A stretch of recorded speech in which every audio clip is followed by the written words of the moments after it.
Hey everyone, it's Brad Ross and my buddy Julian Franklin for MakeMagicMoney.com, and we're just hanging out here, and we've been chatting for a while now. Yeah. And I'm looking forward to moving this forward. It's interesting.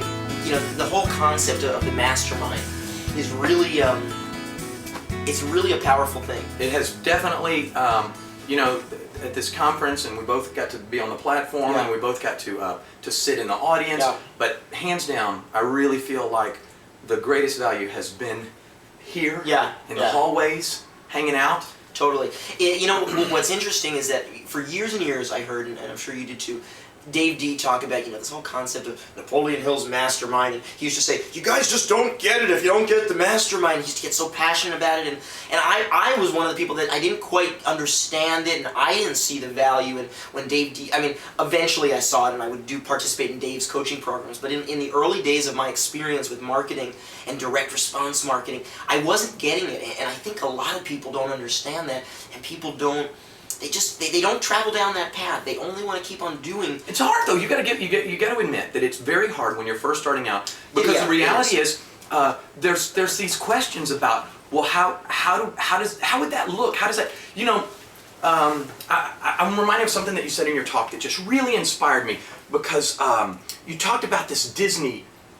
Your Disney experience, and how you were on tour for 4 years, day after day after day after day, and at the end of after 4 years, still after every single show, this floored me. And if you weren't in this, then you didn't get to hear this. But every single day at the end, you had a director, I think you call it performance director. And so then this performance director at the end says, oh, here's one of the things that I noticed that you did good. Here's one of the things you want to work on after the show. And then I think you said that it also happened before the show. It happened before every show. 30 minutes before every show we met. And in theater you do that. You have a meeting usually at some point at the start of the day. You're doing multiple shows, but we had a meeting 30 minutes before every single show.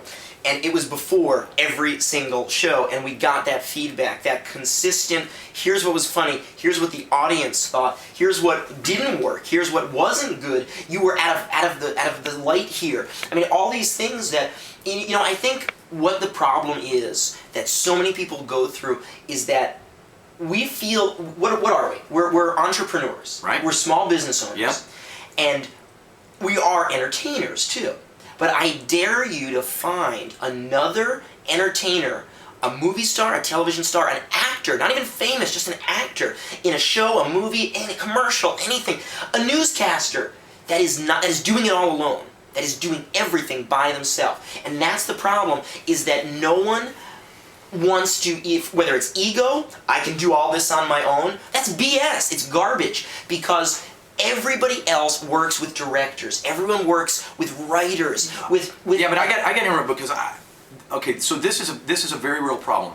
I don't have a Disney budget. I know. Julian. But you had a performance director, you had a director, you had writers, you had lighting people, you had gaffers, you had people calling your stuff, you had assistants. Listen, I can't afford it either.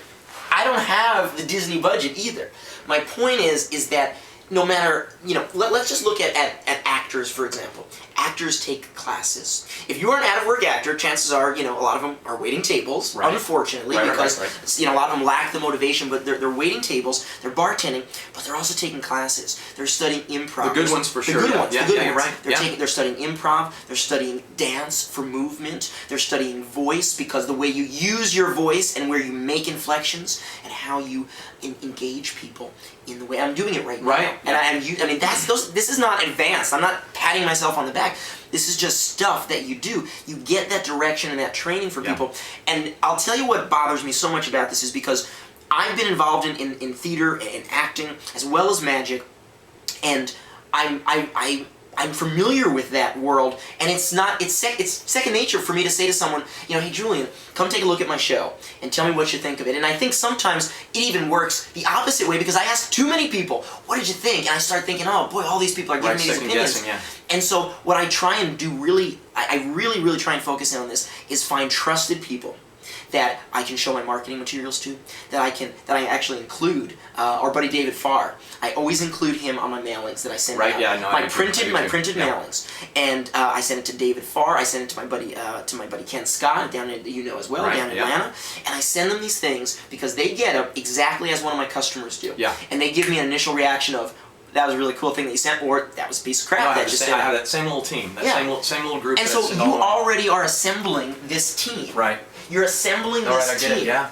And when, for example, when we created Mickey's Magic Show, I was brought in, and I worked with Jim Steinmeier. I mean, that was a dream. That was, to be sitting across the table from Jim Steinmeier, and to now be able to call Jim a friend is just, it's still very, very surreal that I can call him and we can talk, and it's just, hey, me and Jim, like me and you. Right. Not that you're not. No. Hey, no, I get it. But when I remember sitting there across the table from Jim and our director at the time, Jerry Billick, and we're sitting there, and some of the people from the shop that were going to be building a lot of the sets and so on and so forth, and we're creating something. It wasn't one guy sitting and saying, so I think I'm going to put Brad levitating Princess Jasmine, and then I'm going to do this, and then I'm going to... It's not... No. You're creating something, and I said this in my talk. I firmly believe that if you want to be successful, you are only as successful as the team that you assemble. And I'm not talking about hiring writers and all these, crazy, but I'm not talking about that. I'm not talking about having a photographer on staff. While all those things would be nice, there's places like guru.com. Right. My friends tell me, they say, Brad, what do you always say? You always have your AIM message saying, oh, working in the office. You're always working in the office, and then every time I talk to you, you say, oh, I'm having this guy design something for me, I'm having this guy work on my website, and this guy do video, and they say, you never work. And that's BS, because I work all the time, but I know how to delegate. Right. No, people say the same thing. How do you get all this stuff done? I can't believe you have all these amazing facets of your business. You keep all these plates spinning. How in the world do you not just still entertainment. writing articles? Not just entertainment. No, that's true, yeah. Because what's amazing about you, and I don't think enough people do this, is you look at the bigger picture. And I know it's hard to set long-term goals because we don't know what tomorrow's going to bring. Right. How do you know what you're going to do in 5 years? But what I thought is really great about you is that you reinvest into the laundry places. What do you call them? Right. Yeah. I have two coin-operated washaterias, basically. Where people, all it's kind of nice. Yeah, absolutely. We own a commercial strip center, and you did the karate school and all that karate stuff. School. And so your perspective is, it's. I feel so often like people, they don't get it. That when you launch, let's just say when you did your karate school, did you build the building? Did you go in there? Did you paint the whole thing? Right. Were you the guy that? That's a great analogy. You were not doing it all. No, that's and a great here's analogy. the thing: is that you know that I have this coaching program, right? And I've had some really great results over and over. No, I've seen over and over. Yep. I've got people that tell me consistently, and I said this in my presentation too. When it comes to talking about the value that I bring to the table, whether it's as a performer or as a marketer, what I spit out as far as my value is what my customers tell me, because that's what they're getting. That's the value I can duplicate. Yeah. And one of the things that my coaching clients tell me on and on and on is how hard they're working in their business on the important things. And I don't know, I can't understand why it is so hard to get someone to invest $300 a month, a couple $100 a month in a coaching program that will absolutely change the quality of their business. They don't have a business. They don't have a business. You're right. I mean, this is exactly what I was talking about. It was 2 words: chocolate pudding. But it's true.